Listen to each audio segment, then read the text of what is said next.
Hey folks, little St. Patrick's Day blind beer tasting.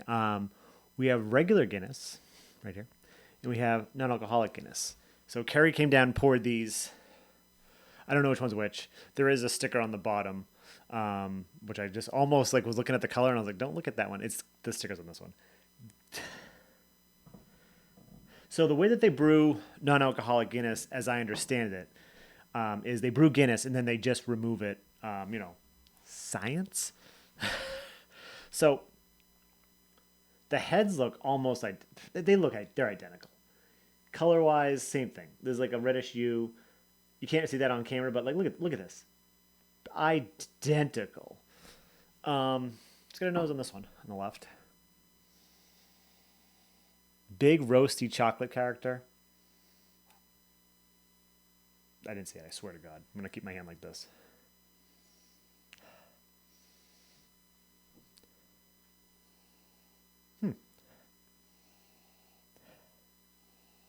There's more of that roasted maltiness, chocolate with this one. This has all of it, but it's a little subdued. Are there dates on these cans? No, they're just random codes. I've had both. Well, obviously, I've had Guinness, and I've had Guinness Zero. I actually did Guinness Zero a couple years ago, I think. This one's way more... Yeah, it's way more roasty, toasty, chocolatey, which makes me think it could be the alcoholic version. But if it's not alcoholic, then with the alcohol, does the other notes come out more? I don't know. Let's try it.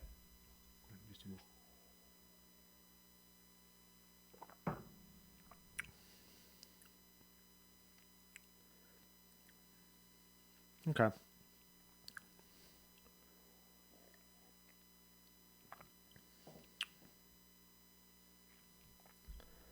That's got to be the regular.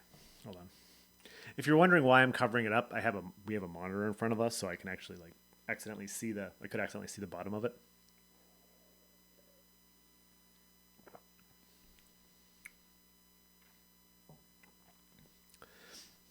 Interesting.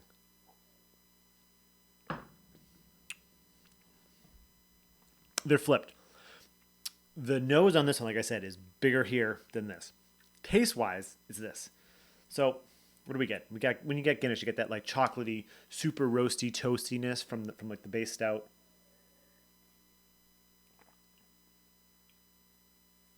But this tastes a little watery. And whenever I have the regular non-alcoholic Guinness, I'm like, this is amazing. It's like really well done. I realize that the cameras, the lighting is a little weird on that thing. And this has it, but it's a little more watered down. So if you're going side by side, you can I think you can definitely see the differences versus if you're just drinking a non-alcoholic Guinness.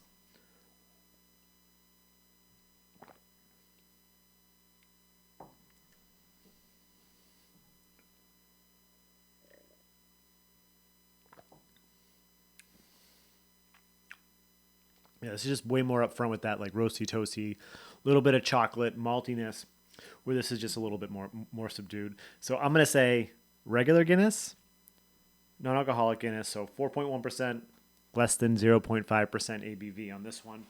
And let's look. She wrote non, so I imagine this is non-alcoholic. Yeah, that's it. It's crazy. They look exactly like the way that the smell and the taste are flip-flopped.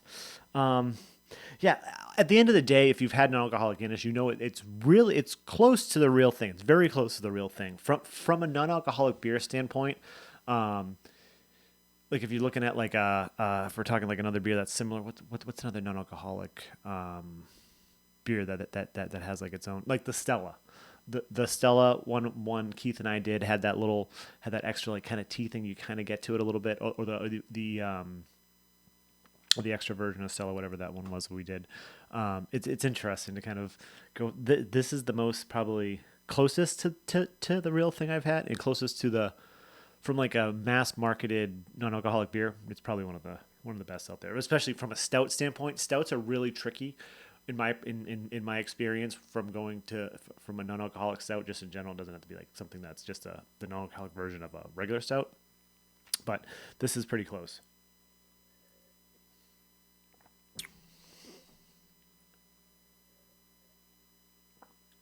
in the mouthfeel. And they're both nitrogenated. This has just a little bit more of that creamy kind of mouthfeel. You know what we got to do, right? Cuvée. I really thought it was going to be a kind of a harder to decipher just from my experience with non-alcoholic Guinness in general. That it just tastes so good compared to just Guinness. But side by side, it's kind of easy to kind of pick out. Let's give it more of an earthiness. It's more of a cacao nib versus that like chocolate and roastiness.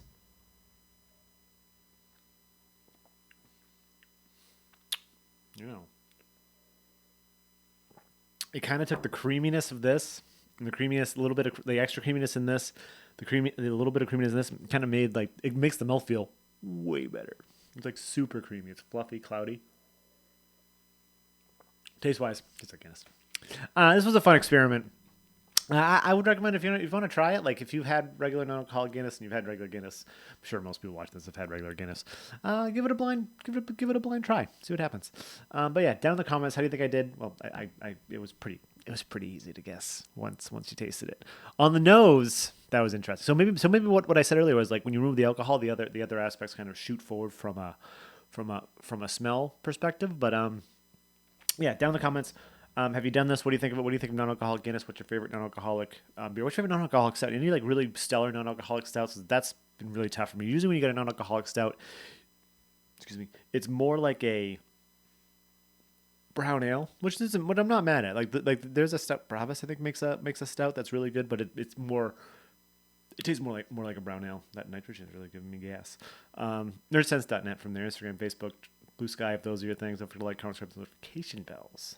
So you're notified when I post new videos. And I'm Sean. This is Nerdsense. Cheers, folks.